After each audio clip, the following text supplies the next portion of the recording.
Welcome to the Coldplay Culture podcast, where we discuss tech, gaming, health, and the world around us.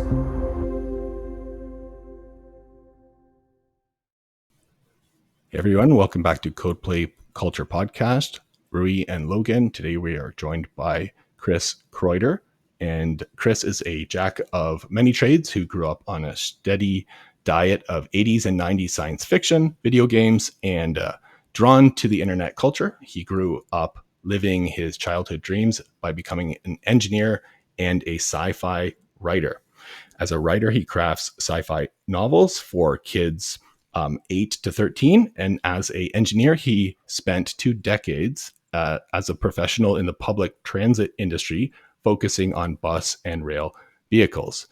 He also is a host of Chris'll Deal With It, which is a podcast that I personally fell in love with, and I'm working my way from the bottom up because, you don't want to ruin an end to a good, podcasts don't have an end. But also, he is a hockey fan, player, reads a ton of books, and adores podcasts, and raises 2 young girls. Welcome, Chris. Thanks for having me, guys. I'm excited. So today, basically, Chris, I worked my way through, and then I got to episode 5, and then I said I just want to almost talk to him directly, and then basically go back to your pod. It was like an opportunity to be like, hey, I just want to put it out there that all of the stuff that you've added here is incredibly beneficial for every single person listening. I had that same level of vibes of the 4-hour work week of the things that we can immediately implement, right? Today, we're just talking about the whole idea of ideas. I suffer, I think what Rui suffers from and what you suffer from, which is a mild case of you have a lot of ideas and they're good ones, right? And they're pretty much all worth doing. So we're talking about ROI and prioritization and different categories. Is there some tools that you use to if you have an idea, do you write it down right away? And then do you use certain categories to say, oh, that's a personal one with my family and that has a priority? What are some methods and some tools? Yeah, no. So for me, it's very much having an idea capture system. I did a whole episode on just the systems that you can use to have that. Just whatever works for you, right? Some people want a pen and paper. Some people, I use Notion particularly. I used to use Trello for many years. For me, Notion was great because it's more free form because my ideas fall in so many different categories. It could be a podcast. It could be a novel idea I'm writing on. Just an idea for a name of a character because I heard something silly walking down the street. So ideas can come in so many different, not just formats, but flavors. It could be a small thing, a big thing. So just having one big bucket that I can evaluate. And for me, part of the system is just time, right? It's saying, okay, if great example, the new novel I just started writing, it took me a few months to get to that because I had lots of great ideas for what to write a book about, but none of them really stuck. Do I really want to spend 2 years of my life writing this? No. Kind of wait. When the idea sticks in your mind, you can't stop thinking about it. That's when you have this kind of momentum. This is an idea that's going to stick. And then you start taking these other things, other ideas, maybe from totally separate fields or thoughts and ideas, and you start building up that case for a project. So the system is very much about what goes on inside your head as much as what tools you use. But time is a big factor in that for me. Right. It's a real broad brush, but yeah, the ROI on time versus money. Time is the only finite resource, meaning that we could have infinite fictitious currency or whatever, but unless you can add more, have you seen that Justin Timberlake movie In Time where it's the currency? That's worth seeing, where you would basically see Jeff Bezos's arm and it would be a bunch of numbers on it. And if he pays for things by touching, and then once you're out of time, you die instantly, right? It's a whole time and money thing of that's a good way of looking at it for ROI, because people say ROI conceptually as investment, as in financial, even though investment could be taken as time investment, right? But people, I think, just off the top of their head think of ROI as financial. But if you think about it as time being the ultimate currency, then if I'm going to put this in my life for 2 years, a book, I have all the ideas. What is does it give me time back, or is time the resource I want? So it's almost like identifying what is the proper ROI measure, like whether it's time, money, or whatever it is, and then prioritizing that. Well, so the two buckets, right? Are you talking about the R? Or are you talking about the I? Right. That's true too. Are you focusing on the returns? Are you focusing on the investment you're putting into it? Yes, because those are like two individual buckets that could be either or, like an investment currency in, currency out, time in, currency out. It's like a standard formula for time just in, the time two out. There's ends. lots of ways. Yeah. When it comes to and time and investment, there's nothing worth your time. That to me is like the most valuable resource. So everything should be put aside for, in regards to our time, right? We have to kind of cherish that. That should be the top layer of the of whatever chain that is.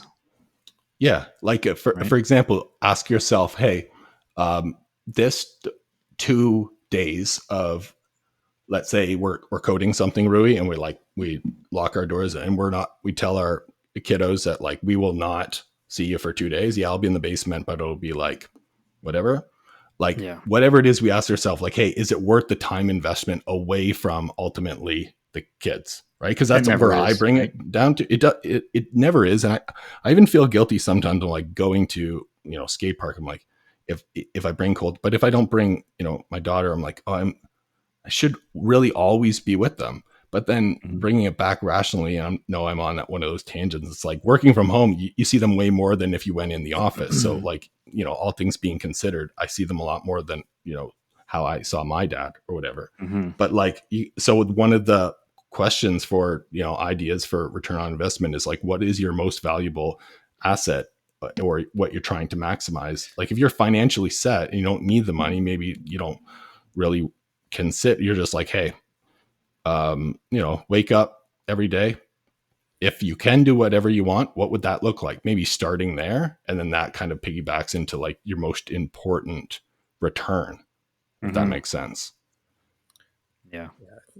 I mean, I think it depends a lot on how you're defining the return too, right? If you try to use it in terms of, there are certain tasks and ideas that, hey, listen, if I code this and it'll save me 15 minutes a day, there's a definitive return on investment. All right. If it take me 50 hours to code that, like, is it worth it? Whereas a 5-minute code fix, all of a sudden, boom, 15 minutes a day back in my day. There's a very clear delineation. But, for me, it would, for certain, like, especially creative projects, even work related ones. I mean, I work to live, right? I work to provide for my family. But, with the projects, if you go into it just to make a lot of money, it's usually not going to work out. There are very few authors that are full-time writers, just the way it is, right? I used to be a board game publisher. The same thing. The joke was the best way to make a small fortune in board games to start with a large fortune. Like that was just like running. It wasn't even a joke, really. It was reality. But if you're creating these, has a monopoly or whatever, so there's I thought the word monopoly. There's exceptions to every rule. There's returns that you're not going to expect, right? Right. I published board games, but like I learned graphic design through that process. Like you don't realize it until years later. But the reason you might go into a project, it might be to leave the best parts of yourself behind for the future. Of course. Right? Oh, yeah, that's true. So like passion first, right? Like you have to be passionate about the time investment or it's just kind of prison. Yeah. Yeah. And I can go into a project, like I'm going to put my best thought out there, like the podcast, like, I want to put this thought out there to help people, but like I realize as you're going into it, you're actually building up on something, and that return can take different forms over a longer time scale. And you have to kind of get comfortable with the fact that you're not going to see all the possible returns. Yes, for sure. So if you go into it saying, okay, well, what's your minimum viable threshold for a successful ROI? Like, it has to be at least something in it tangible in the near future to keep the momentum going on the project, right? If I was doing it just based on views, I would have stopped at episode 3 or 4. Right. This isn't successful, right? If I said, no, I'm going to build up to something, I'm going to learn this craft, and it's going to take I know, because I'm not great at marketing. It's my biggest flaw, right? I'm going to learn this process. I'm going to work on my podcast game. I'm going to find my voice, and also like the content that I'm building, like I can take that and then put it into a book or something down the road. Like I'm realizing there's more avenues I can take it the more I practice and get good at a skill. So not everything has to have this concrete, like I have to make this or it's going to be a failure. Mm-hmm. Right. Yes. I do the same thing. I blindly hide behind my intentions, and I have a whole like idea about this thing called GP or God points, where it's like kind of like it's just almost like a word for karma, right? So if you like what you're doing and what we're doing right now is we're putting this out, like, you know, view counts on ours is very, very, very low. We love doing it, right, Rui and I, and like, and we're doing it with the sole intent of helping others, right? And this podcast here, like, granted, there's no, you know, we have a clean, like, nothing said that, you know, that will generate negative GP. Like, this will give us one each, okay? And you can imagine it's like a video game. In the corner, you did something nice, you helped an old lady across the street, you got one GP, right? But GP is interesting because you can't spend it. It will spend on its own in the weirdest ways. You can't go and just take out 10 and like get a Ferrari or whatever it is, right? It just auto spends, and it's infectious and grows over time and establishes this positive culture. I realized that, like, okay, well, when I die and the kids are like checking out YouTube, like, I want it to be a whole bunch of like how to do this. And it's basically just that whole, okay, technology tough, right? So here's an easy way to do this, giving people time back so they can be with their families, so they can be more efficient and all of that stuff. But I'll often find it's kind of interesting to think if there was like an overlay, just like an AR overlay in the world, be like, oh, that guy just lost 10 GP. What did he do? Like, I think he just threw something at his mom. Like, oh, God. Like it would be a kind of a better, like, Elon should turn that on for this simulation, like as soon as whatever. But that'd be kind of cool to make more of a video game like aspect of reality in some way to, like, you know. Yeah, but then you're also getting that filtered through other people's perceptions too, right? I get this a lot, like, oh, like, you know, writing a book is a lot. I'm like, yeah, I know. And when they hear what I get out of it, it's almost like, well, that's a lot of work to get that. I'm like, well, that's what matters to me, right? Yeah. Like the example of the AR overlay, right? Like, maybe he threw something at his mom because his mom threw it at him, right? Like, there could be a context that you don't know, and you know, everyone's going to see it through a different lens, and so, you know, there are some people. For sure. It would cause hate for sure, an AI overlay, because if you show bank accounts, like, or see the ups and downs of like karma, like, right, like that, it would just cause divisions, I think. And that's human nature, man. That's human nature, no matter what. That's human nature. But going back to the primary motivator. So I self-published a book on Amazon KDP, and my only motivator for publishing self-publishing this book was to leave for my son. It was a book on how to teach kids how to speak in Latin as cartoon characters. That was my only motivator, was just for that reason alone. Anything else is just a byproduct of that. So that was my, a little bit, yeah. That's awesome. Not super fluent, but I can easily get by and have a conversation, yeah. Awesome. And I want my son to learn the language too, right? And I'm hoping through the book, so he's interested, and that book got him interested. So it was a stepping stone. Obviously, it's a little kid's book, and the words are very basic, but that was my motivator. And you reviewed Luna, thanks, right? Luna learns Latin, and that's what I named my Tesla, like Luna. And then, like, anyhow, what? And I hate saying that word, but like, because it's all black, it's like the cat from Sailor Moon or whatever, I think. But I love that word, Luna. I often wanted to have some kind of like a dark Gothic chart-based web app called Luna, which just the crescent moon was like half a pie chart with some kind of like simple UX. But like marketing that's like pretty straightforward. Like, I love that word, Luna. It just means moon in Latin, right? Okay, yeah, that's how you say moon in Latin. Yeah, one of my kids has that as their name, part of their name. So, there we go. Now all the, I guess that sliver crescents are now connected, and now it's a full moon because it's like three come together. It's like one a third. There's my fraction joke or whatever. Help bring me back because I'm like gone at this point. You got a third of a chuckle, so that's good. Yeah. Oh, there we go. I got the social.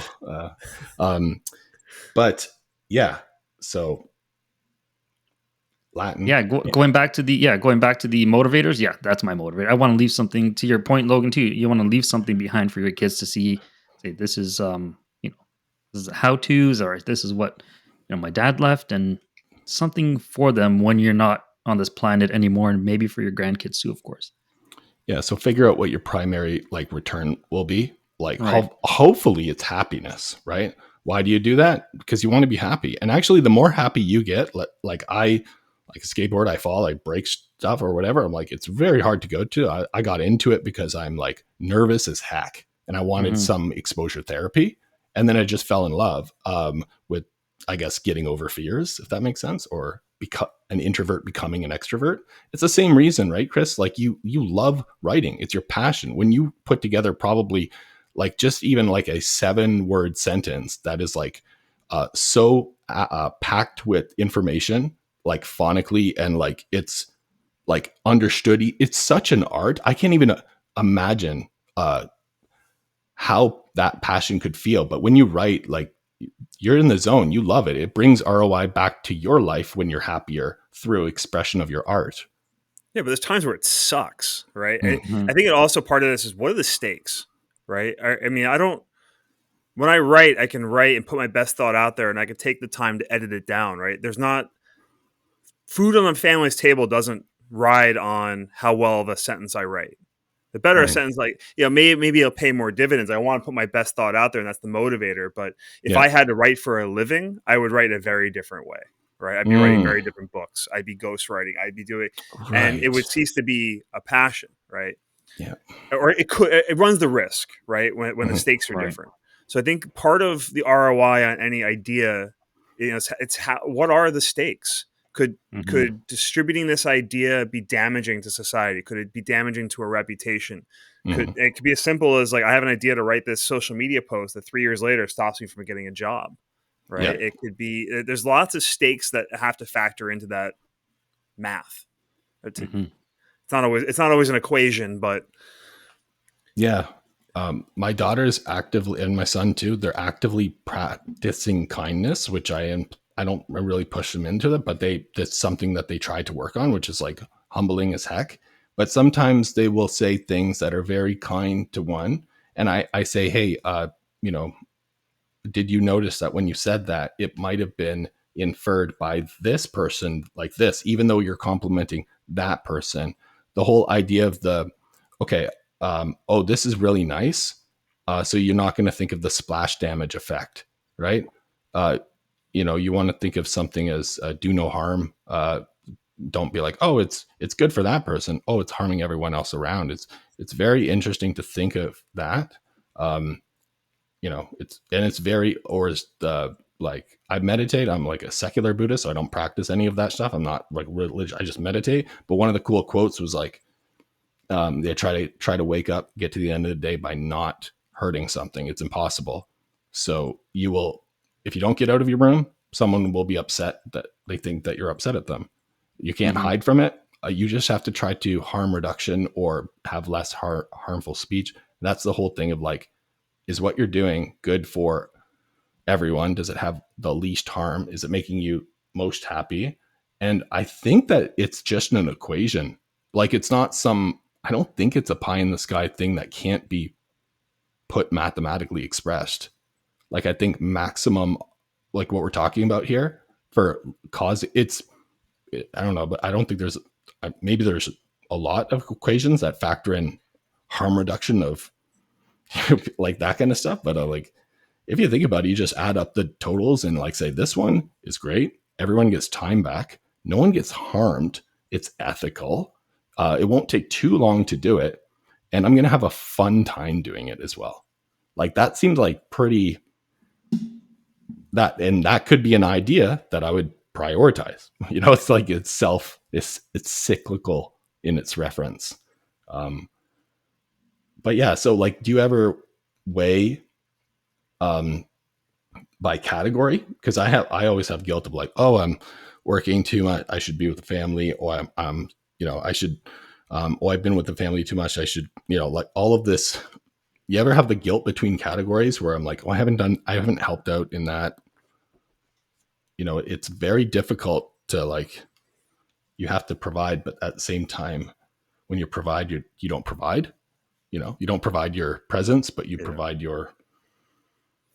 I mean, I Yeah. think it's also understanding the time scale, right? Mhm. There's times we have to be opportunistic. You can't always predict where you're going to, especially when you have kids, right? You can't Yeah. predict how you're going to be able to spend your time or what's going to happen. You can have Yep. someone be sick, something can come up. So, one project can all of a sudden go off the rails, and you're dedicated to that. So you have to maintain flexibility if you're working on multiple ideas. Mhm. But I think it's also understanding how flexible would an idea be, right? If your idea is to become the world's greatest skateboarder, well, you better be Mhm. setting aside multiple hours per day to be Yeah. getting better. Like you just the only way to get better is to do the thing, right? Yeah. Yeah. So you want to try to set like expectations. Okay, well, getting into a writing habit, but if you say if I don't write 1,000 words a day, I'm a failure. Like that's not achievable. There's Yeah. more to writing than just putting words on paper. I can write 1,000 words in a second. Like Yeah. okay, it's 1,000 words. They're garbage. Mm. So it depends on if there's more of an art to it. Is it something where you just have to put in the time, the 10,000 hours or whatever, to get better at something? Yeah. But understanding that, all right, I can fit this into my other commitments. It can be flexible, but Mhm.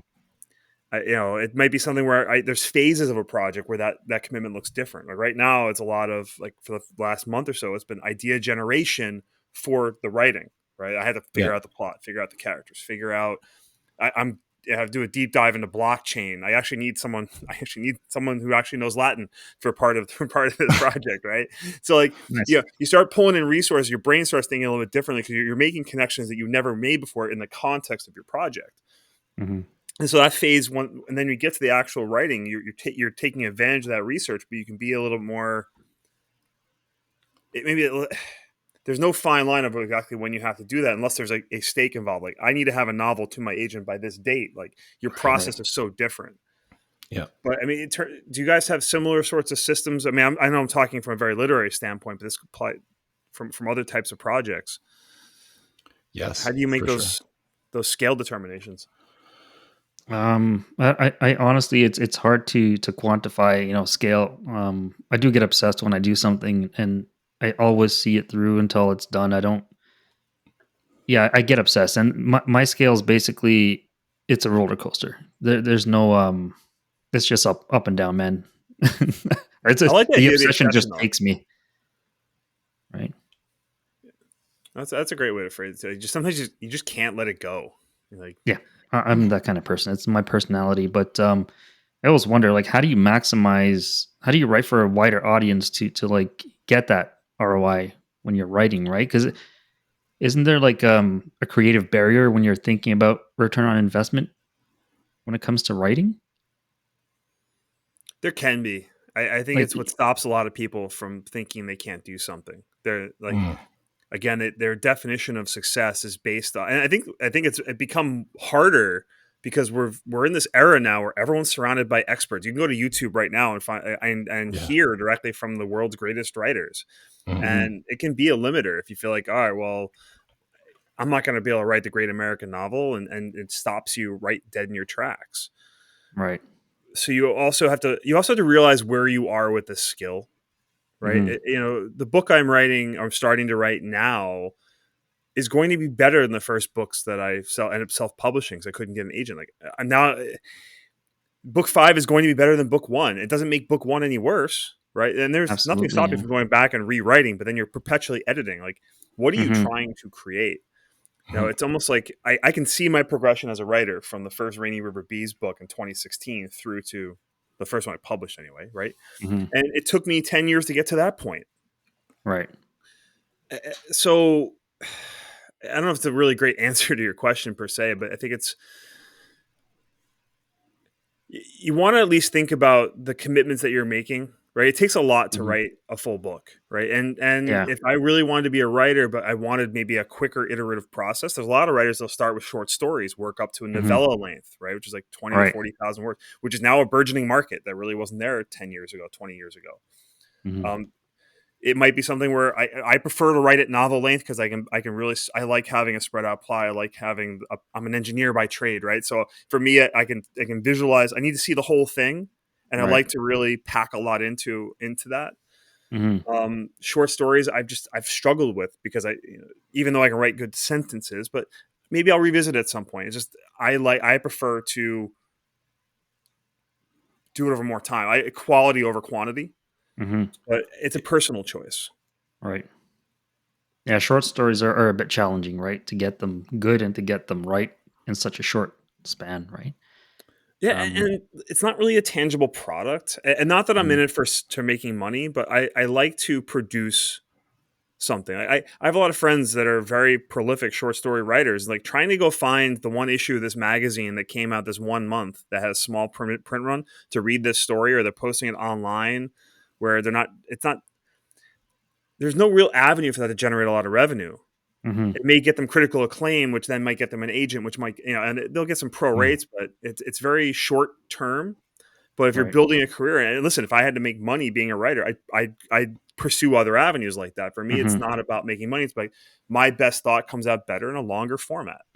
yeah. I know I can I be a would little say long winded.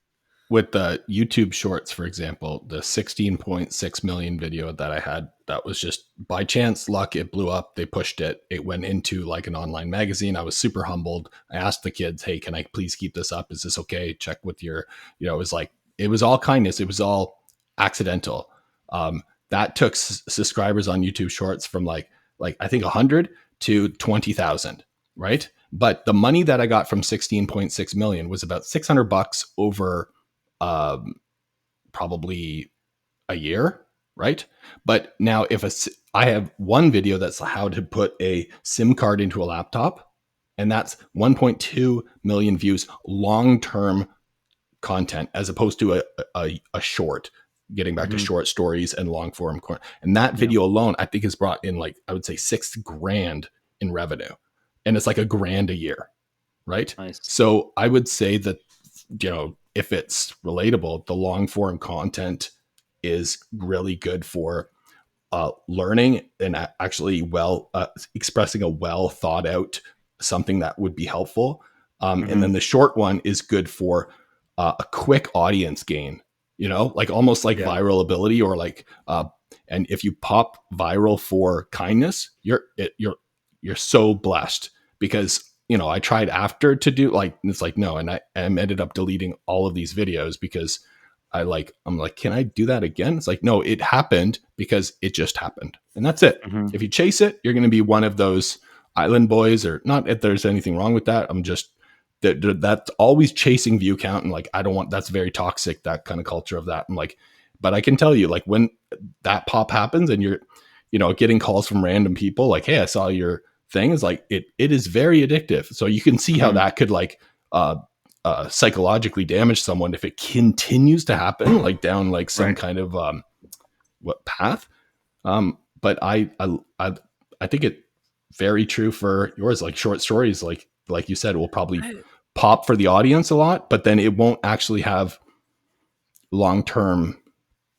Um, and yeah, on that account, that 20,000, I lose 100 every single week, so it's gone down to 18,000, and I'm like, I realized why. It's because that's how it works. It's like if you're Mhm, not, and then it will continue to go down because of whatever, but there's no real, it's, yeah, it's weird that it'll pop up. I had a couple on TikTok that went, from 100 to now 25,000. And then it went up to 45,000. And then it went down to 41 and it stayed there. So I'm like, okay, mhm. either they Well, hid the unsubscribe button in like that in the UI on that versus it's easier in YouTube. But yeah, yeah, I mean, weirdo story, but I've changed my expectations from certain, especially with the marketing. Right, there's elements of projects that that's marketing. I don't like having to go out and promote the books. Like I'm not running around mhm, trying to pitch my book to every single person. Like I yeah. self-publish it. It's out there. You can go buy it on all these different channels.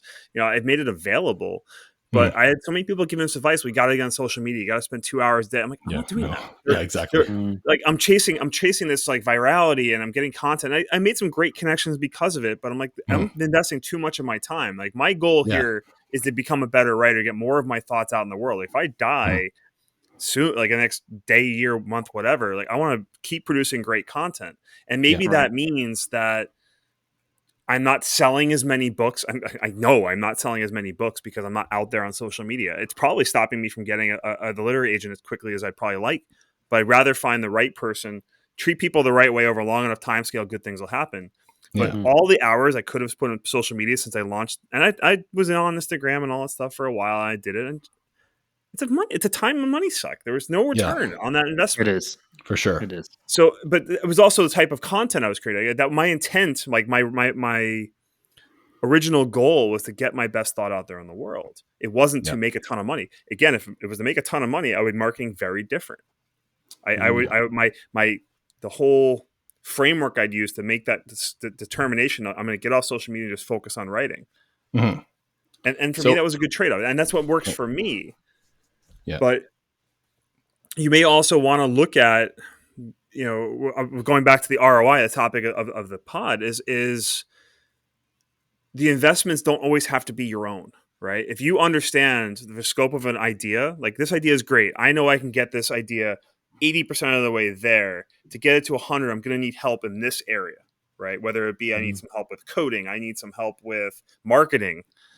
So I know I'm going to have to invest a different resource, time, usually money, right?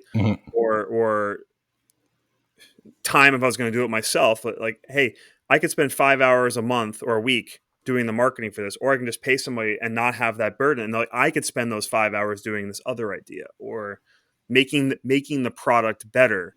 Because I think taking the idea and breaking it out into all of its components and really taking a strong evaluation before you get started. You can reevaluate and change on the fly, but like before I go into a book, I'm like, listen, like, do I want to spend 2 years writing this? The intent of this one is, hey, this is your level up. Like the one I just finished, like I gave it to people like I do every other book, and like, hey, this is your level up novel. Don't self-publish this one. All right, well, like that changed my framework.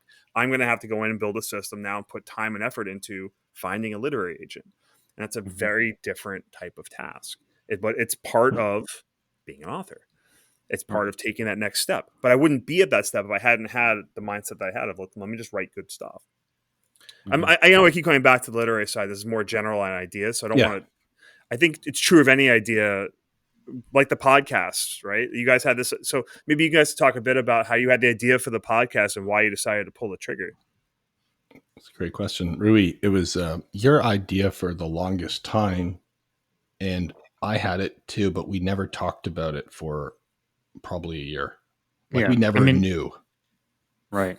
It was almost like that Seinfeld realization where they're sitting in the coffee shop and they're talking about a show about nothing, and this is the show. So we were in your basement and we were just, talking, and we kind of talked about doing a podcast. This could be a podcast. This is a podcast. What's the podcast about? This is what it's about, right? So it's like that Seinfeld moment we had. So that's when it started.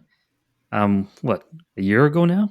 Was it? Yeah. And you had, you were just like, you've been wanting to do it for a long time. It's like, I've been wanting to, it's like, I didn't want to ask you because I know how hard we're both working in all of the different areas. I was like, I felt guilty. I was like, no, I don't. But like, it's like, I'm so glad you brought it up. Right. Like I have been, it's been marinating in my head as an idea for so long. Because of the things that we talk about, it should not be like in a vacuum. It could help other people, right? Right. Plus, it helps me. Like, I'm not the best public speaker, or I'm not the best on camera or microphone. So this kind of helps me. It's been helping me, learn how to properly speak on camera on a microphone. I typically wouldn't. I would avoid all this, right? So it's kind of getting me out of my shell, so to speak. It's like you're skateboarding. Yeah, skateboarding, man. As soon as I got on that skateboard at your place, man, that was awesome. That was my first time on a board. I got a surprise for you, but now that I've said that, it's not a surprise, but surprise. But anyways, like, well, that's like very cryptic, but I think like but dude, I was like watching. I was like, wow, you're actually like legit liking that. I was like, oh my It god, was fun, man. it's crazy to think of. Uh, okay, so can we? I guess bring me back down to earth, Chris, if I go off. But like, can we blindly agree that if you just focus on the money, you'll never do what you want. You'll never be happy. Like if you woke up, if everyone just on the planet, boom, 10 million US dollars in their account, they never have to do anything. They're set. And they're like, oh, I can do anything I want every day for the rest of my life. If you mentally, like metaphorically, put yourself in that place and start there, like it was true, and then, write for passion, skateboard for passion, everything that you do for passion, really. I know you have many, but is that not the formula for true happiness? Like we shouldn't judge the ROI on like what makes sense from capitalism perspective, right? Like none of that stuff is actually like it's good for them or whatever. It makes money, whatever that means. It doesn't make anyone happier, healthier, better. Like if it's not, Right. like is that a good blind statement or is that just too grandiose to be that? I think it's funny because I've had this conversation a lot. It's like I would love for Disney, I guess Disney owns Marvel. No, Disney owns everybody. I'd love for a big Hollywood studio to come up to me and say, "Hey, we want to turn the Rainy River Beast trilogy to movies." Great, pull up the Brinks truck. Because it's gonna. I'm all for the capitalism side of it. Like it'd be great for a sudden ROI that didn't return on that investment of time I spent, right?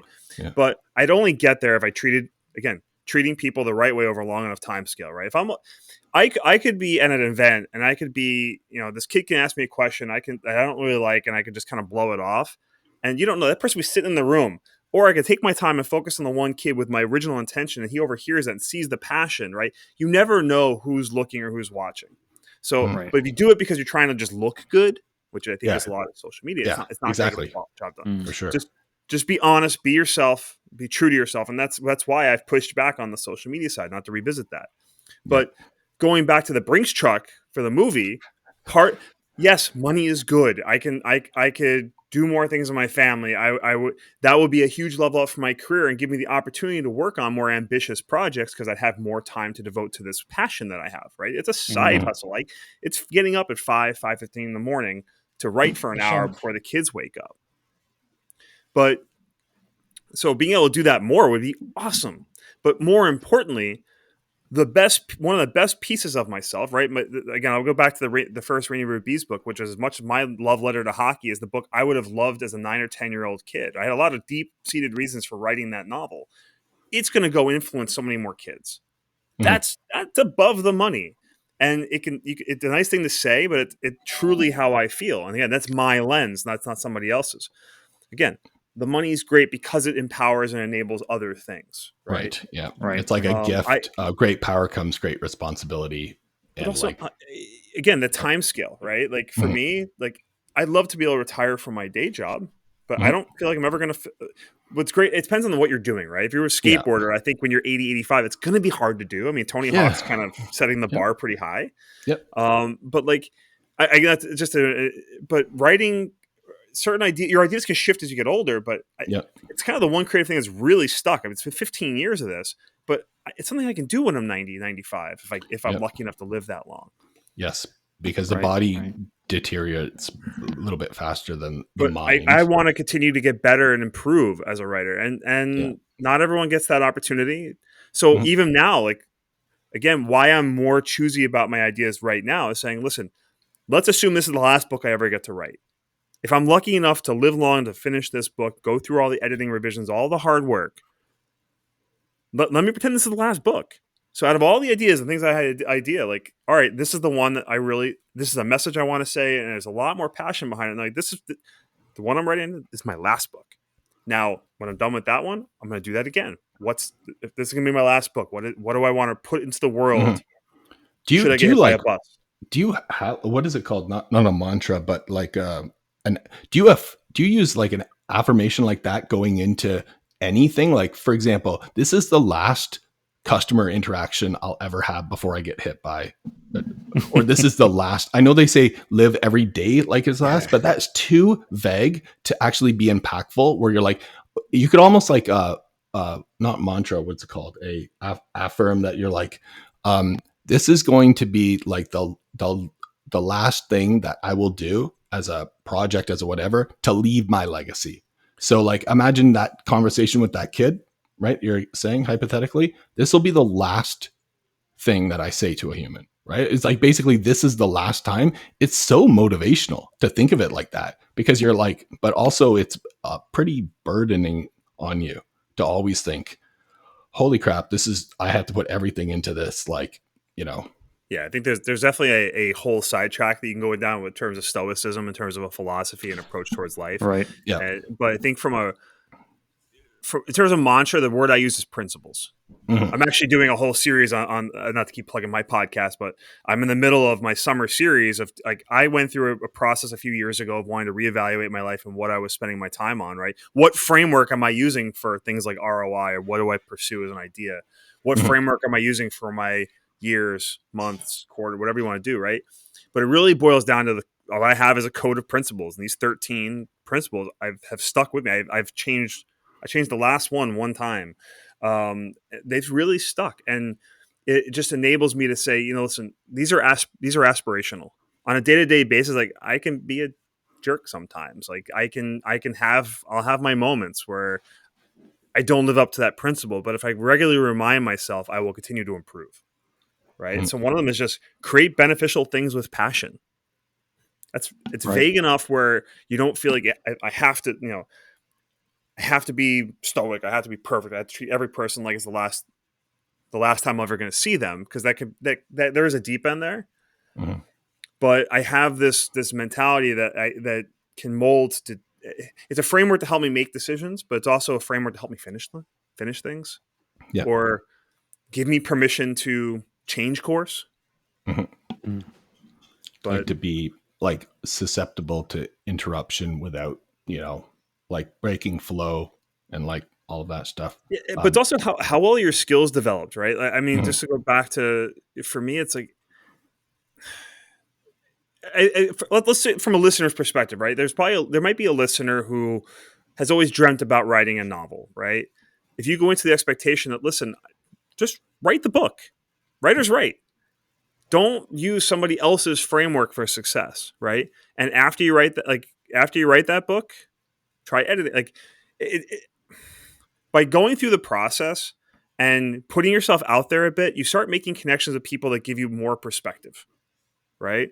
A lot of what I'm saying now, 15 years in, I'm regurgitating input from hundreds, if not thousands of people, whether it be a beta reader, whether it be a mentor, whether it be someone I heard talk at a panel at a recent convention, right? Like, the phrase "writing is my best thought" is so central to me as a writer now, but I heard it from my mentor, one of my best friends, and Mm. whose career is skyrocketing, and it's been great to see. And you get bits and pieces from people as you do things. So understand, for our virtual listener here, like, your return on investment right now on this first project might be really small. Mhm. You did a thing. Congratulations. It might Mhm. suck. Right. It's okay. You wrote a thing. The Now stepping stone. it's a stepping stone, exactly. Mhm. And if you're still passionate about it, and if your principles, from my frame, if my principles are aligned with what I'm doing, I should have a very healthy mental framework to continue on that path, or decide, you know what, I wrote the thing and I hated it. I hated the process. I don't like editing. I don't like marketing. Whatever it is, I don't like skateboarding. Right? Or you fall in We'll, love with it, and all of a sudden, like, we'll you're see gonna have, about that. We'll see about that. yeah, We'll but put one you might underneath your have feet and be someone. like, oh. But anyhow, But again, podcasting, right? It's yeah, kind of addictive, but it there's is. a reason why. What's the percentage? Like 90% of podcasts fail within the first, like, 10 episodes or something. There's got to be a Mm. stat out there about how many There just. is. Yeah. I And wonder those are probably why that people that happens. do it for Money. yeah, they do it for money. Like, why do things fail? Because they're doing it for money. Right. Yeah. Like, oh, like, because if you have enough money to like and it's not taking enough time, like an hour a day, like Rui and I, like we look so forward to this because we could just be ourselves. We could talk to some amazing people, like, and we're like, this is like the highlight. Like we grab our coffee, it was like, it's just us, and, absolutely. And this will go on indefinitely, knock on wood, because I love this pod, because we love doing it and it's not work. It's like, so what would, start in a place where you're loving the journey, not the destination. And just, every day I was like, I quit skateboarding as a kid because I was focused on sponsors and getting better in magazines and stuff. I was like, this is just awful. I hate it. And then I got back into it as an adult and far surpassed my skill level as a kid that was sponsored. Granted, there's no sponsor. I'm not seeking that. I don't want that. I don't like, I might actively, if that ever, I probably wouldn't, unless I could give it back to someone else, like as a weird way of like deflecting, considering that situation. But like, I don't, when I skate, I don't even have a goal. I'm like, I'm going to ride around, whatever happens, happens. But the kids are, because they're focused on getting good, they get hyper fixated on a certain maneuver and they bear down and get tunnel vision. And because that's very tight and constrictive, like both in cardiovascular wise for the cortisol and the certain mechanical movements of your body for that particular maneuver, which aren't counterbalanced with the antagonist of those movements, meaning that like the left side of their body is going to get really tired fast from that trick.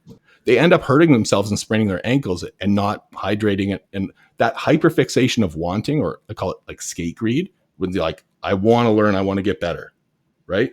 I'm like, or I want this I'm like, 5-second YouTube clip to be successful. So I'm going to do it 500 takes. Exactly. Right. I just skate around. If there's an obstacle in the way, I'll do something. And I'm just having fun, man. It's just like headphones on. I'm like, it is literally bliss. No goals, no intention. And like, yeah, it's super good. Like the journey part is really important.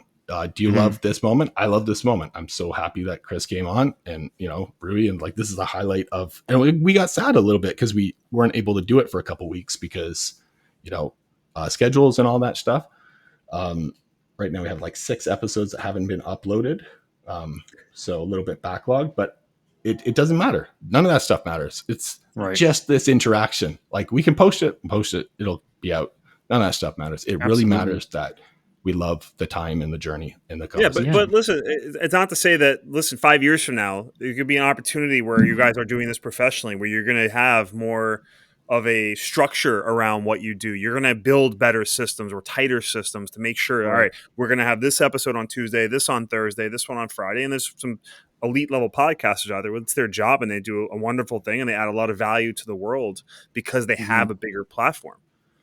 Like even for your podcast, my podcast, it doesn't matter. Like it can morph into something else. It can just become it could just continue to grow. It could just continue to be a passion project. And you build a small tribe of people. Like not everything has to be this globe spanning thing, right? We have 4,000 television channels as opposed to 4 when our grandparents were alive, or in my case alive, but in many cases like when they were the 40s and 50s. What was it, 4 channels?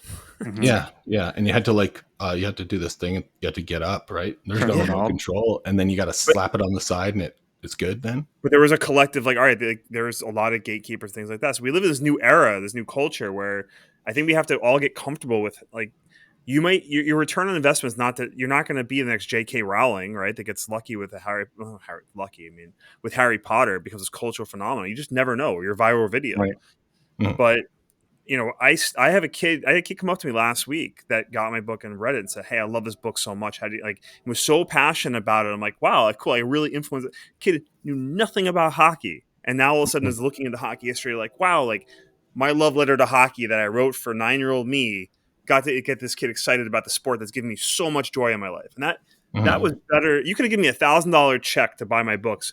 That kid's interaction meant more to me, right?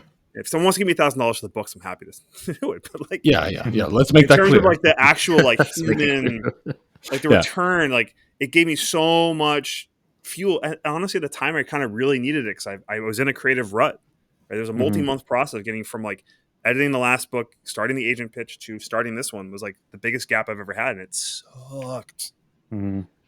Passion projects are key, man. They're so important. But you have even to be ready for for it. our mental well-being, right? We need that creative outlet to kind of fall back on. Can't just once it becomes a job, this podcast, once it becomes a job, we'll have a side cast talking about like video Yeah. games and stuff, right? Yeah, You we'll be need like, that okay, we creative. gotta like. I wonder if that point that if anything gets popular, because we have to like not cater to capitalism in such a way because it's Mhm. the dominant whatever we have. So like maybe if it becomes naturally organically grows as something that comes something you don't like, you sell it at that point. Maybe that's like a Right. good out. You're like, oh, that pod, like it got way too popular. I sold that, like, and then you take that money to do like the side stuff you love. No. Maybe that's Sell like out all the time. yeah, Yes. exactly. Yeah. Oh, it got popular. I didn't want to do it. That's why. Okay. Um, Yeah, I mean, absolutely. But you know what? If it ever does get popular and becomes a job, that's perfectly fine. I'd rather be doing this than you know, yeah. mining coal or whatever I Yeah. do for a living. Yeah. Maybe Yeah, with no, like an RTX getting Ethereum mining that, but Oh, right. probably but I not think coal. it's like Rui, it's a great point though. I think that we've talked a lot about the creative side of things, but I think even in our day jobs, like there is a certain amount of what any of us, most of us do with our day to day that's not sexy.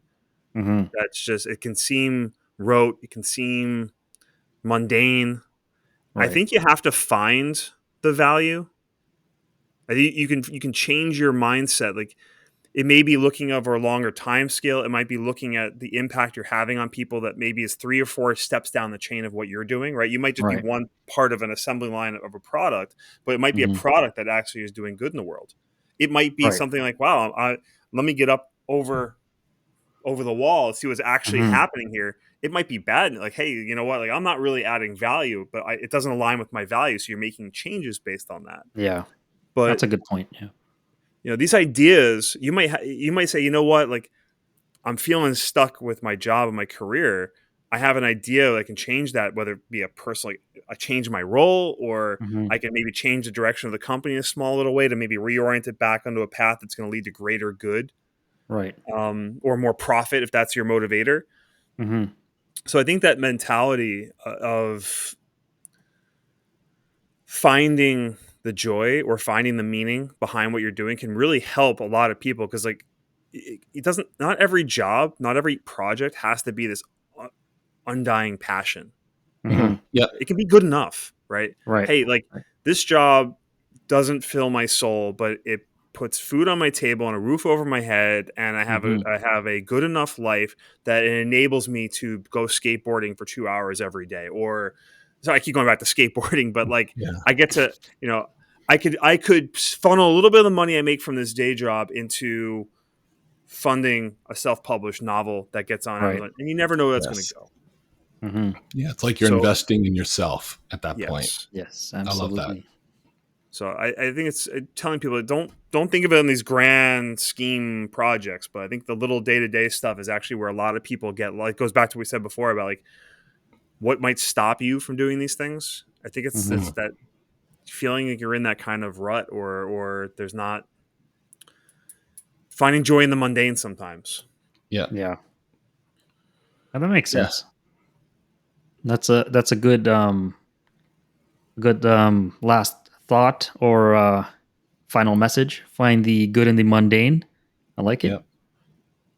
It's And a good to takeaway, I should prioritize say. your happiness probably over all else. And as long as it's not putting people at a financial, honestly, you have to like counterbalance the harm effect, but your happiness should be your primary concern. It does bleed over into every area of your life. People, when Hmm. you're working with them, can tell that, oh man, he's really unhappy. He's producing great work, but he's there's something going on. Like, so happiness is core to, you know, Well, happiness flows everything. around you too, right? Yeah. It's making sure that what your goals are. Like, yeah, maybe it takes 2 years to create this project, where the actual time it takes is maybe 1,000 hours, right? You can get Hmm. that done in a couple of months if you really put everything into it. But then if your kids haven't showered in 3 weeks, DC, oh, I Yeah. guess here in the States, right? We have the Department of Children and Families, like, you're getting arrested now. Like, it's gonna put. So Yeah. you have Wow. to find a balance that makes sense too for where you are in life. Right. Yeah. But Other that those things are shouldn't resources. suffer. Yeah. Goes back to the time thing we talked about. Yeah. And if you put too much time into one category, everything suffers. So the balance is good. Um, like sleep versus like all things else. Like, did you, I think I told you, Rui, but did I tell you, Chris, that like, there's like I think I heard it on an Andrew Huberman podcast where he said that if you're not moving to a different position, not position as in standing and sitting, but if you're not going upstairs for a walk into different like settings, sceneries and stuff, like human beings go into preservation as opposed to growth. So like I just went to Starbucks the other day. I was like, I'm loving it. I'm in flow quick. And I'm like, I'm moving around, not like a scatterbrained like thing, but just, okay, it's been, 3 hours. Let's change the background and let's go work outside, or let's just, that. Well, Yeah. no, sorry, not to cut you off. I mean, environment plays a huge role here. I know we're trying to wrap up here, but I'd love to go on this little tangent, right? Like, Yeah. there's this great book. I'll give you the links you put in the show notes, but it's called The Extended Mind, and it really talks about how like people have built spaces for certain types of thoughts or actions or tasks or creation. Again, both creative and for actually getting things done. Like the whole open office plan, right? Like how it's kind of an abject failure in a lot of ways. Like there's a lot of what people thought was good, but the actual proof is in the pudding. Like, so giving yourself different kinds of spaces and contexts, there's a reason the man cave BS, right? Like there's a reason why we might want to like be in a certain space to do a certain type of work. Mm-hmm. So, if you're getting stuck or not feeling the creative mojo, or you might be at I go back to skateboarding, right? Like certain parks might not have a scene where you feel like you're having fun, but it might be going back to a dark alley where you got like a a curb you can grind or something. Like, Exactly. I haven't skateboarded since in college, so you know what I mean. Like find the joy in it for you, but it can be environmental too, and it might just be a matter of getting up and going to Starbucks and doing that project and having a space that's dedicated. Yeah, and if you're stuck and you have that tunnel vision, best thing you can do, I found, is don't work on it. Like go for a walk. It's so easy, Rui, to get into that bear down tight. Absolutely, I'm going to work on it till I produce that. But like if you're stuck on something, you just got to like let it go and you go for a walk, and then you'd be walking and you'd be like, I'm so happy I'm not doing that. And you're like, oh my God, I got it. It's that space that just makes everything like it's hard to do and easy to say. Chris, thank you so much for coming on the podcast. We would love to have you back because there's so many different ideas to pick your brain about. And Chris, his podcast is Chris will Deal with it. Yeah. Deal with it. And it's on all different podcasting platforms. And thank you so much. And I appreciate it. Rui, thank you. Thank you guys. Thanks for having me on. This is awesome.